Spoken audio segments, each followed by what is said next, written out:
sinamandla sodlulile sona leso sandla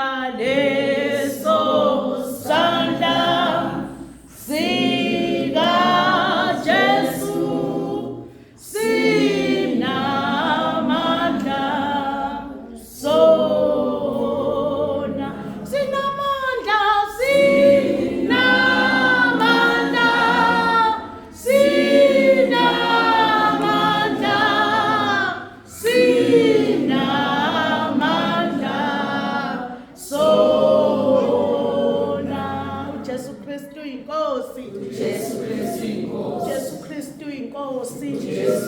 Ngibingelela ubaba, ngibingelela umama, abafundisi bonke, abazalwane bonke nabantwana abancane Sunday school. Amen. uJesu Kristu inkosi. Igama lami nguMambatha, Mandisa Mbatha. Ngizobonga uNkulunkulu ukho konke angenzele khona. Ngizombonga uNkulunkulu bazalwane. Impilo akade ngiphila ngingashadile. uNkulunkulu wangenzela umusa. Ngelinye ilanga ngikhuleka ngisentabeni, ngikhulekela umshado wami ukuthi ngishade phela ngoba angishadile nobaba oyingane zami. Uthe sengisentabeni ngikhuleka uNkulunkulu akhulume nami. Ayikho into ebalulekile bazalwane ukuvuma izono. Izono ziyavuma noma umuntu engathini, kodwa nje zona izono ziyavumwa. Kumele sivume. Nabona izwi laphana ku-Isaya malithi izwi kaNkulunkulu isandla sikaJehova siphinyezwe ukuba singasindisi ngempela ububi bethu. Kwathi sengikhuleka ngilapha-ke, sengikhuleka ngisentabeni, uNkulunkulu wakhuluma nami wathi uhlala kanjani nomuntu ongavumile izono. Shuthe lo muntu uzongcolisa.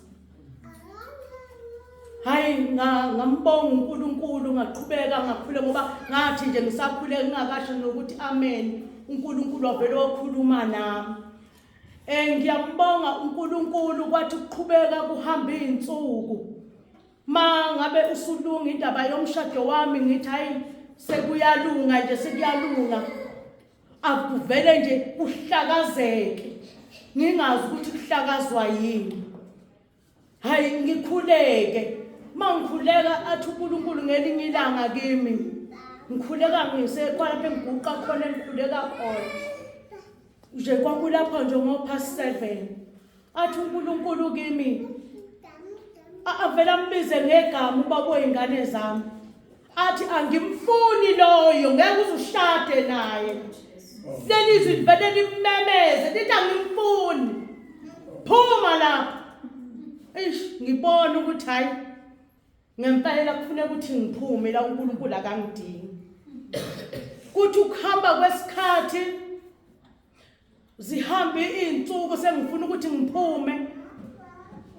uNkulunkulu kube ningi nje izinto angembulela zona ayikhulumayo kimi, kube ningi into angembulela zona. Kuthe ekugcineni wangikhipha uNkulunkulu. Uthe maye ngikhipha ngapakisha impahla zami ngayifaka esikhwameni ngaphuma, ngangazi ukuthi ngiphuma ngiya kuphi. Kodwa nje kwakhona nje izwi nje lithi nje phuma, ngaphuma ngahamba ngakudela konke. Ngathi Nkosi sengidelile manje, ngidela konke. Ngathi mangiphuma ngavele ngabamba itekisi, angazi ukuthi ngiya kuphi. Kwathi mase sengifikile enquthu uNkulunkulu wangemvulela ukuthi kufanele ngitshone kuphi. Ngagibela enye itekisi ngafika lapho komunye umzalwane. Uthe mangifika kumzalwane hayi ngahlala khona ngababikelane nanestory sami. Hayi bangizwa. Kuthe ngakusasa kwakhona ekuseni nje ngangiqeda nje ukukhuleka, uNkulunkulu avela akhulume nami athi uyabona wena ngakhuluma kuwe ukuthi utshwala ngibufuni,